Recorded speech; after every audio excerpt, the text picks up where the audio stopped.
আছে সকলকে সাথে নিয়ে ঐক্যবদ্ধভাবে যাতে বিজেপি তৃণমূলের বিরুদ্ধে আমরা ঐক্যবদ্ধ লড়াই করতে পারি তার চেষ্টা আমরা চালাচ্ছি, অলরেডি শুরু করে দিয়েছি। সুতরাং সিপিএম বা কংগ্রেসকে বাদ দিয়ে তো নয়, অবশ্যই তাদেরকে নিয়েই আমরা চাইছি যে বিজেপি এবং তৃণমূলকে যাতে বাংলা থেকে পরাস্ত করা যায়। কারণ এই বিজেপি আর তৃণমূল মুদ্রার এপিট ওপিট, একজন শাসকে আছে, একজন প্রধান বিরোধীতে আছে।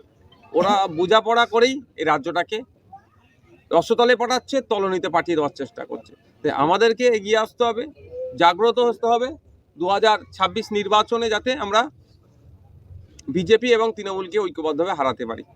26-এ মিম পার্টি অর্থাৎ আসাদুদ্দিন ওয়াইসি তিনি বাংলায় 294 জায়গায় সিট দেবে, তার সঙ্গে কি জোট করা আছে? তিনি তো শুধু মুসলিম পার্টি নিয়েই তো শুধু ভোট করে। দেখুন, উনি 294 জায়গায় সিট দেবে আপনাকে কে বলেছে? মিডিয়ার মাধ্যমে শুনেছেন।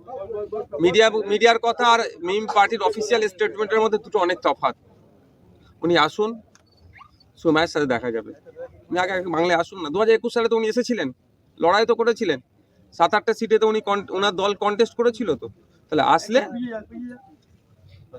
আসুক, তারপর আলোচনা হবে। আজকে জনসংযোগ যে কর্মসূচি নিয়ে কি বার্তা দেবে? দেখুন, আমাদের তো বিভিন্ন জায়গায় বিভিন্ন সময় জনসংযোগ করে থাকি। আজকে আরো দুটো আছে, এটা থেকে একটু বড়, একটা ফুলবাড়িতে আছে আর একটা আছে আপনার নারায়ণপুর অঞ্চলে আছে, বহিরামপুরে আছে। তখন মানুষের বিভিন্ন পরিষেবা দিতে হয়। একজন এমএলএ কাছ থেকে তারা অনেক সময় আমার অফিসেও চলে যায়, সিগনেচার থেকে শুরু করে যেগুলো যা দরকার অফিস থেকে আমার কাছে পৌঁছে যায়, আমি সেখান থেকে পরিষেবা দিই। আবার অনেক সময় আমি তাদের এলাকায় চলে আসি। ভোট প্রচারের সময় দেখবেন সবাই এলাকায় যে অনেক কিছু বলে, আর ভোট মিটে গেলে তাকে আর এলাকায় খুঁজে পাওয়া যায় না।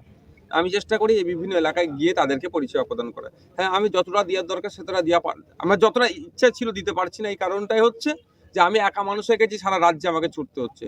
সে কাতিতেও সমস্যা আমাকে যেতে হয়, দার্জিলিংয়ের সমস্যা আমাকে, ওই বঙ্গের সমস্যা হলে হবে, নদী ভাঙন হয়ে যাচ্ছে কেন সেই সমস্যা, পুরুলিয়ায় মানুষ কেন অত্যাচার হচ্ছে, সেখানে যেখানে অত্যাচার সেখানে আমাকে ছুটে যেতে হচ্ছে। ফলে কি হচ্ছে, আমার একা মানুষের ক্ষেত্রে যে অতটা সময় দেওয়ার ইচ্ছা ছিল ভাঙড় মানুষকে, ততটা না দিতে পারলেও মানুষের পাশে দাঁড়াই, মানুষের অভাব অভিযোগগুলো শুনি এবং তৎক্ষণিক সমাধান যদি করা যায় ভালো, নাহলে কিভাবে সমাধান করা যাবে সেইগুলো আমি নোট ডাউন করি, সেই সমাধানের চেষ্টা করি। ভাঙড় জিরানগাছা হসপিটালে সেভাবে ডাক্তার পরিষেবা নেই, সেখানে মানুষ যাচ্ছে শুধু মানে একটা ডাক্তার 100 জন মানে পেশেন্ট। এই ব্যাপার নিয়ে কি বলবেন? শুধু ভাঙড় জিরেনগাছা নয়, ভাঙড় নলমুড়ি হসপিটাল, ভাঙড় বিধানসভাতে দুটো ব্লক হসপিটাল আছে। দুর্ভাগ্যের বিষয়, মানে একটু যদি কাটা ছেঁড়ার পরে যদি একটু বেশি কিছু হয়ে যায়, সেটাকে রেফার করে দেওয়া হচ্ছে কলকাতার দিকে। আর কলকাতায় যেতে হচ্ছে এখানকার গরিব মানুষদেরকে, সেখানে গিয়ে গাড়ি ভাড়া করে গিয়ে ট্রিটমেন্ট নিতে হচ্ছে। তো এটা সমাধানের জন্য আমি বারবার বিধানসভায় উত্থাপন করছি যে আমাদের ভাঙড় বিধানসভায় দুটো ব্লক হসপিটাল আছে, দুটোকে সুপার স্পেশালিটি হসপিটাল বানানোর জন্য বারবার দাবি করছি। এখনই না বাড়াতে পারলে তাহলে আমার অন্তত পর্যাপ্ত পরিমাণে ডক্টর, নার্স, মেডিকেল ইকুইপমেন্ট, ঔষধগুলো দেওয়ার ব্যবস্থা করতে বলছি।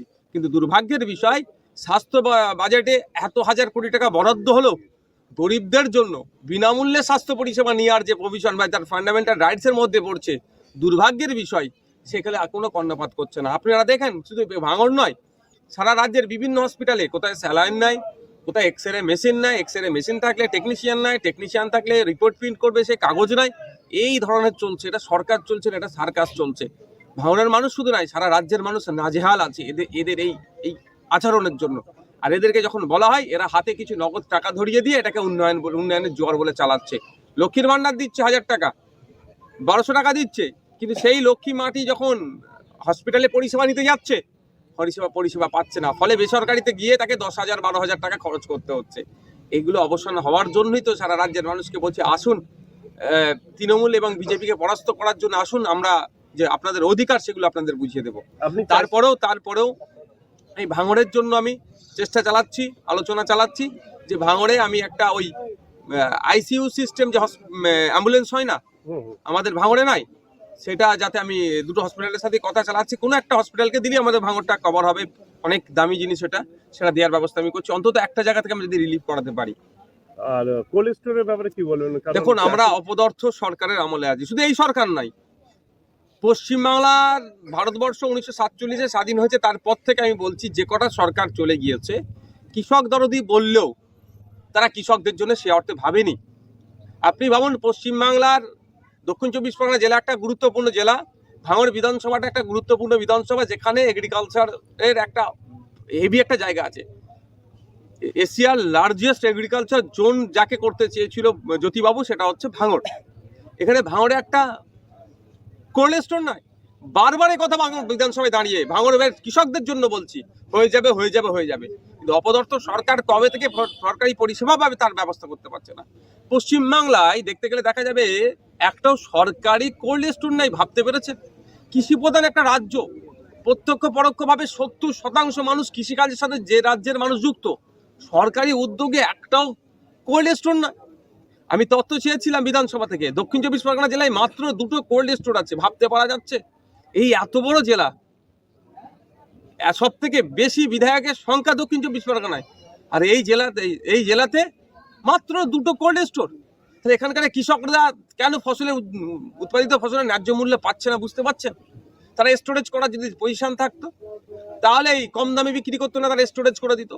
সেই জায়গাটাকে, সেই দুর্বলতাটাকে কাজে লাগিয়ে তৃণমূলের ছত্রছায়ায় থাকা কিছু মিডিয়েটর আছে, যাকে আমরা মানে গ্রাম্য ভাষায় দালাল বলি, তারা ওই চাষিদের থেকে অল্প দামে কিনে, আর যারা ওইটা আবার সবজিটা কিনে রান্না করছে তাদেরকে আবার বেশি দামে বিক্রি করছে। মমতা বন্দ্যোপাধ্যায় সুপার বাংলা খুলেছে, গ্রাম বাংলায় কিন্তু সুপার বাংলাকে দেখা যায় না। যেখানে লক্ষ লক্ষ টাকার মালিক শহরের মানুষ, সেখানে সুপার বাংলার মানুষ মাল পায়, কিন্তু গ্রাম না, বাংলা গ্রামের মানুষ কিন্তু সবসময় বাড়াবাড়ি প্রত্যেকটা সরকার পিছিয়ে রাখার চেষ্টা করছে, গ্রামের উন্নয়ন এরা চাইছে না। আর আমরা বারবার ফোকাস করছি শহরের মানুষ এমনি গ্রামের থেকে এক স্টেপ এগিয়ে আছে, গ্রামের দিকে ফোকাস করার কথা বলছি। বারবার আমরা বলছি কি, গ্রামের দিকে যদি হসপিটালগুলো হয়ে যায়, গ্রামের মানুষ কি আর শহরে যাবে? গ্রামের যদি কৃষকদের হাতে টাকা আসে, তাহলে শহরে আর ওই যারা মিডিয়েটর আছে তারা এইরকম দালালি করে এদের ফসলটা কম দামে কিনতে পারবে না। কিন্তু এখানেই সেই প্রভিশন থাকে, বিভিন্ন কাউন্টার করছেন, সুফল বাংলা থেকে শুরু করে বিভিন্ন কাউন্টার, দেখুন ম্যাক্সিমাম কাউন্টারটা শহর লাগোয়াতে। গ্রামের মানুষ যে অ্যাক্সেস পাবে সেই জায়গাটা এরা রাখছে না।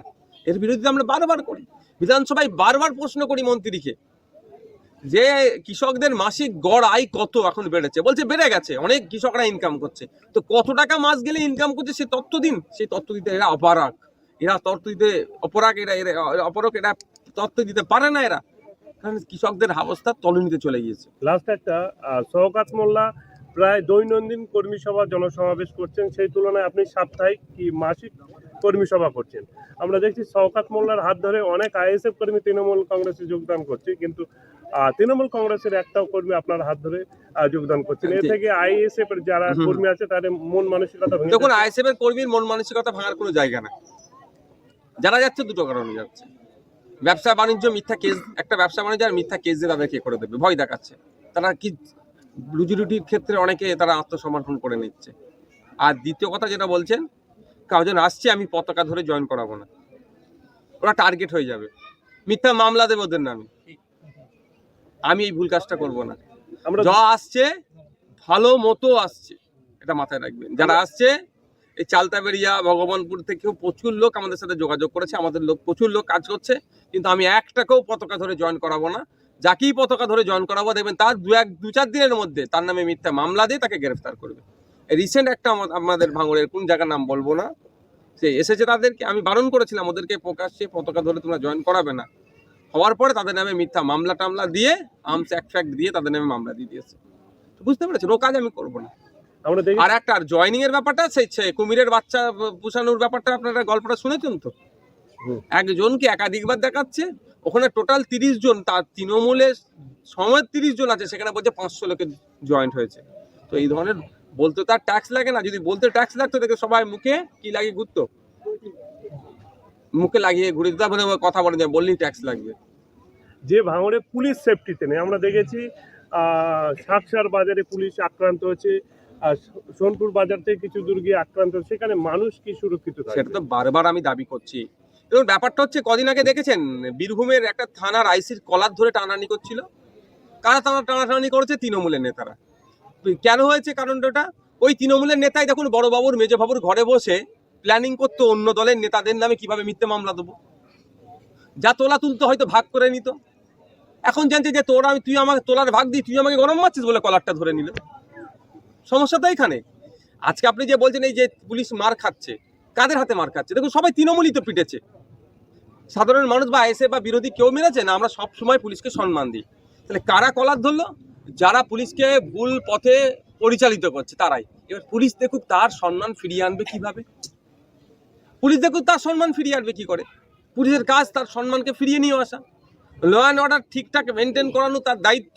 ল অ্যান্ড অর্ডার সিচুয়েশন ক্রিয়েট হোক, কোনোভাবেই আমরাও চাই না, পুলিশ আশা করছি চাই না। কিন্তু পুলিশ যাদেরকে থানার মধ্যে ঢুকিয়ে গল্প করছে, তাদের সাথে আলোচনা করে অন্য দলের নেতাদের নামে মিথ্যা মামলা দিচ্ছে, বা তোলাবাজির একটা অংশ কিছু পুলিশ খাচ্ছে, তাই সেই পুলিশকে দেখুন আক্রান্ত হচ্ছে, বা ওদের মধ্যে যারা ভালো ওই পাপটা তাদের ঘাড়ে উপরে যাচ্ছে। আমি বলছি না যে যারা তোলাবাজি করে তারাই মার খাচ্ছে, এটা নয়। যারা ভালো, অন্যজন পাপ করেছে, এর ঘাড়ে পড়ছে, পাপের বোঝাটাকে নিয়ে বইতে হচ্ছে। ভাইজান, বিধানসভা ভোটকে সামনে রেখে তৃণমূল কংগ্রেসের নেতাকর্মীরা ভাঙড় বিধানসভায় একাধিকবার সভা করছেন এবং তারা বলছেন যে ভাঙড় বিধানসভার বিধায়ক নওশাদ সিদ্দিকী মানুষকে মিথ্যা প্রতিশ্রুতি দিচ্ছে, আবাস যোজনার ঘর দিচ্ছে না, কন্যাশ্রী রূপশ্রী দিচ্ছে না।